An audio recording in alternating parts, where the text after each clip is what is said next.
یعنی میری طرف سے عمل میں کوتاہی نہیں ہوگی. میں مثال پہلے عرض کر چکا کہ قدم اٹھانے کے لیے میں تیار ہوں, ہاتھ تھامنے کے لیے تو تیار ہے. جب میں قدم اٹھا رہا ہوں تو ہاتھ تھامنے والا ہے, تو اس کے بعد میں آگے تو بڑھوں گا, اتنا تو مجھے معلوم ہے.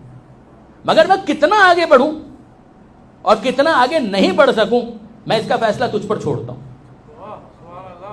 اگر کسی وجہ سے میرا حصہ کم رہ گیا, جو میں ایکسپیکٹ کر رہا تھا اس سے میرا حصہ کم رہ گیا, 1.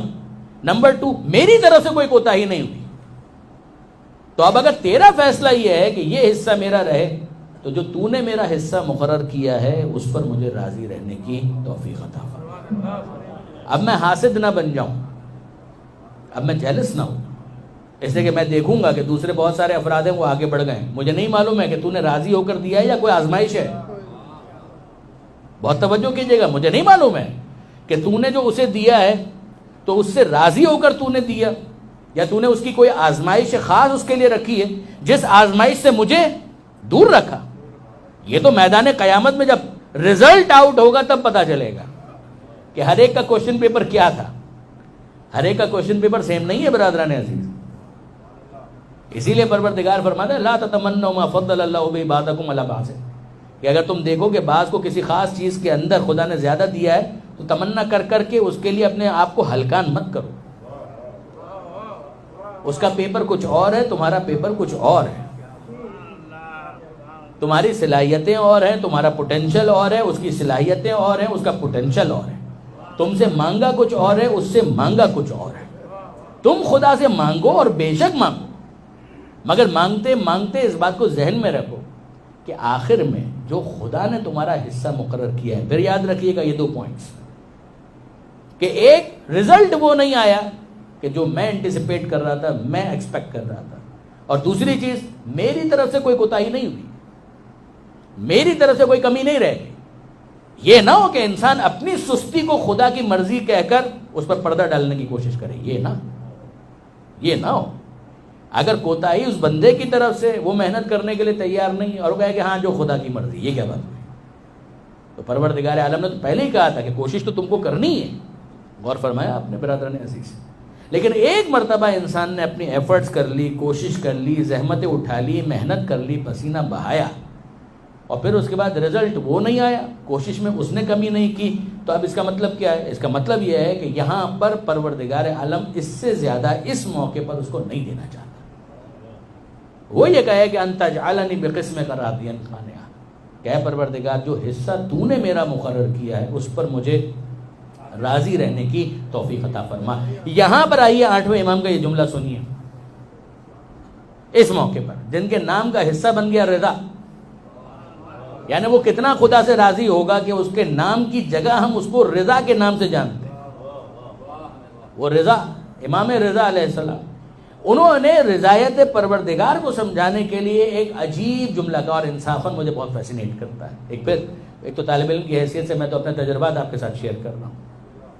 یہ 8ویں امام کا جملہ جو بحار الانوار میں بھی ہے, منتہی الاعمال میں شیخ عباس قمی نے بھی اس کو نقل کیا, اور پھر اس کے بعد ہمارے حضرت علامہ ذیشان درجہ وادی نے بھی نقوش عصمت میں بھی اس کو نقل کیا.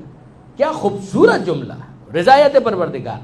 کیا فرماتے ہیں؟ وہ فرماتے ہیں 8ویں امام فرماتے ہیں, اگر سنیے گا اس پورے سیاق و سباق کے ساتھ, اس پورے کانٹیکس کے ساتھ جو ابھی میں نے آپ کے سامنے بیان کیا. امام فرماتے ہیں اگر کوئی خدا کے دیے ہوئے مختصر رزق پر راضی ہو جاتا ہے, اگر کوئی خدا کے دیے ہوئے مختصر رزق پر راضی ہو جاتا ہے تو خدا اس کی مختصر عبادت پر راضی ہو جاتا ہے.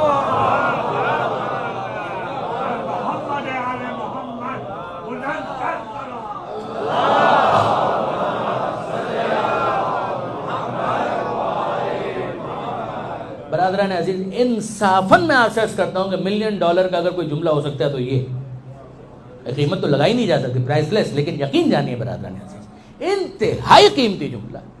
امام فرماتے ہیں کہ بھئی تم خدا کے ساتھ ڈیل کیوں نہیں کرتے؟ ایک علی نے ڈیل کی تھی کہ اپنے نفس کو بیچا تھا, مرضی پروردگار کو خرید لیا. نفس کو بیچا علی الاطلاق, مرضی پروردگار کو خریدا ایبسولوٹلی علی الاطلاق. تم ایک کام کرو, تم علی الاطلاق نہ صحیح ایک خاص کموڈیٹی کو ایکسچینج کر لو. تم کیا ایکسچینج کرو کہ خدا اگر رزق دیتا ہے تمہیں کم لگتا ہے، وہ کم ہوتا نہیں ہے. اگر تمہیں بظاہر کم لگتا ہے تو تم ایک کام کرو، اپنے نفس کو آمادہ کرو کہ وہ اس کم رزق پر راضی ہو جائے. اگر تم اپنے نفس کو آمادہ کر لو گے اس کم رزق پر راضی ہونے پر، تو خدا تم سے وعدہ کرتا ہے کہ وہ تمہاری عبادتوں کے جو واقعاً کم ہیں،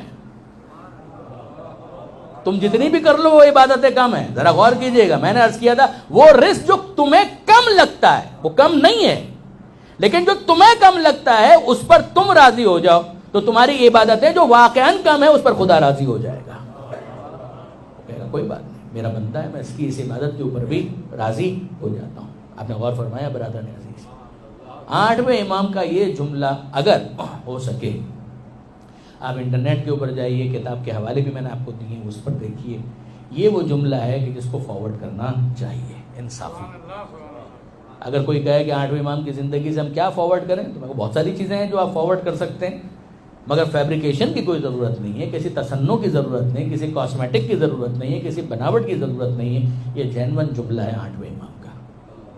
اس جملے کو آپ فارورڈ کیجئے. واقعاً دل کو چھو جانے والا جملہ، دل پر اثر کرنے والا جملہ ہے کہ اگر کوئی خدا کے مختصر رزق پر راضی ہو جاتا ہے تو خدا اس کی مختصر عبادت پر راضی ہو جاتا ہے.